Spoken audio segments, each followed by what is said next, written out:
एकंदरीत जर बघितलं गेल्या जवळपास एक महिनाभर जो आहे अंबाबाई मंदिराचं संवर्धन चालू आहे, या विरुद्ध सर्व हिंदुत्ववादी संघटना, सकल हिंदू समाज यांनी एक लढा उभा केलेला आहे की जो चुकीचं काम चाललंय, निश्चितपणानं ज्याची चुकी असेल त्याला प्रायश्चित मिळालं पाहिजे आणि ज्या चुकीचं काम झालेलं आहे त्याचा आम्ही निषेध अनेक वेळा केलेला आहे।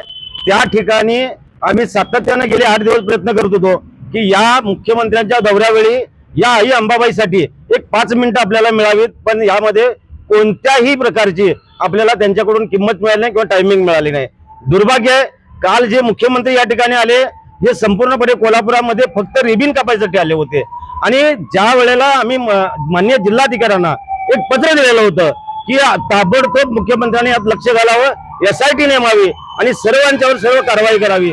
आज मला असं वाटतंय की जाणून बुजून ज्या पद्धतीनं आई अंबाबाईचं मंदिर प्लास्टिक मध्ये झाकलं गेलेलं आहे, किती दुर्दशा झालेली आहे, ही निश्चितपणानं मुख्यमंत्र्यांना समोर जायला नको म्हणून इथल्या लोकप्रतिनिधींनी जाणून बुजून हा अंबाबाईला तिकडे नेण्याचा विषय टाळलेला असा या ठिकाणी एकंदरीत आम्हाला संशय येतोय।